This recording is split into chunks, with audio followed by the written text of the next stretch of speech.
उष्मा संचरण की जो विधियां होती हैं कि उष्मा का स्थानांतरण एक स्थान से दूसरे स्थान पर कैसे पहुंचता है। आप देखियो खाना बनाते समय अगर कढ़ाई में गरम कढ़ाई सब्जी बना रहे हो, अगर कलछू है या चिमटा है, अगर एक छोर पे गर्म होता है तो दूसरा छोर थोड़ी देर में आप पकड़ नहीं पाते हैं। आखिर कैसे वहां तक पहुंच जाता है उसको एक छोटे से प्रयोग के द्वारा हम दिखाएंगे। अगर ये स्केल है और इस स्केल में हम जगह जगह क्या लगाए हैं, मोमबत्ती का टुकड़ा। और मोमबत्ती जानते हो आग से बहुत तेज जलती है, वो आग के सामने क्या करती है, गल जाती है। तो जैसे हम इसको गर्म करेंगे तो गर्म करने के बाद अगर ये वाली यहाँ से गिर गई तो इसका मतलब क्या हुआ, ये उष्मा यहाँ से यहाँ तक पहुँच गई। और ठोस में उष्मा संचरण की जो विधि होती है वो चालन विधि होती है। चालन विधि क्या होता है, जैसे उस दिन बताया था चाक दिखा करके, तो एक पार्टिकल गर्म हो गया, फिर वो गर्म होकर के दूसरा गर्म होगा, दूसरा गर्म होकर तीसरा गर्म होगा, ऐसे गर्म होते होते यहाँ तक आएगा। इसको जवाब होगा, ये है क्या, स्प्रिट लैंप। ये क्या है, स्प्रिट लैंप। ये अब इसको हम ऐसे देखो जब करेंगे तो एक सिरा हम इसका गर्म कर रहा हूं, ठीक है, एक सिरा गर्म कर रहा हूं।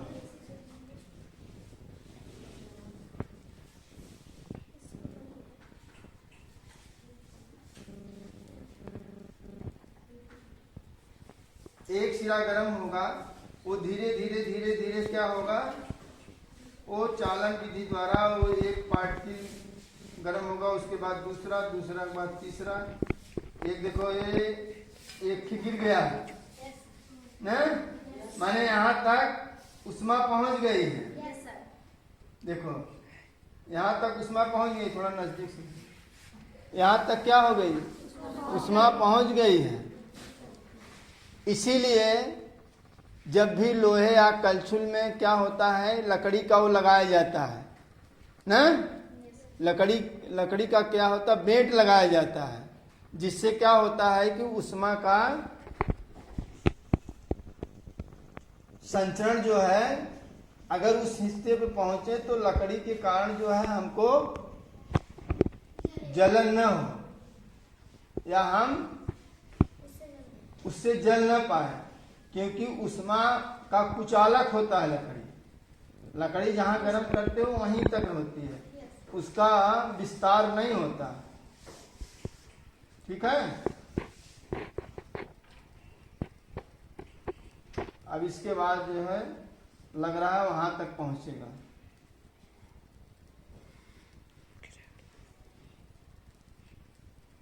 गिर गया ना, इसका मतलब कि कहां तक उष्मा कहां तक पहुंची, दूसरे तक। अब वहां उसके बाद जो है आगे पहुंचेगा।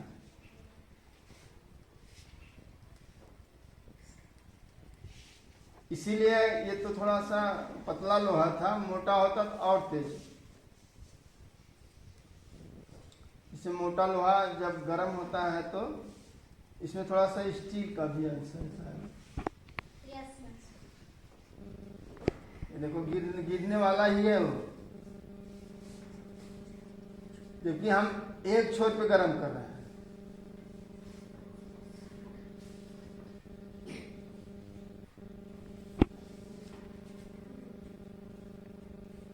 इसको कहते हैं उष्मा संचरण की चालन विधि। क्या कहते हैं, चालन विधि। ये चालन विधि द्वारा जो है इसका एक सिरा दूसरे सिरे तक विधि से उष्मा पहुंच रही है।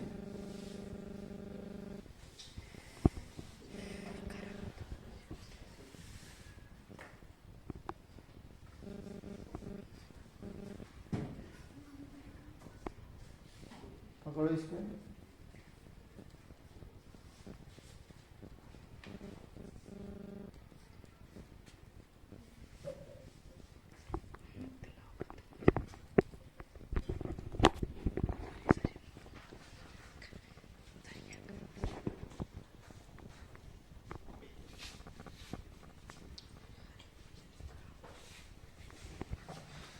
किस विधि द्वारा ऊष्मा का संचरण हो रहा है? चालन विधि द्वारा। इसलिए कभी भी लोहे को अगर एक सिरा आग में है तो दूसरा सिरा पकड़ते समय ध्यान देना चाहिए ना। दूसरा सिरा क्या हो जाएगा? हीट हो जाएगा, गर्म हो जाएगा। इस तरह से ये चालन विधि द्वारा जो है ऊष्मा का संचरण ठोस पदार्थों में होता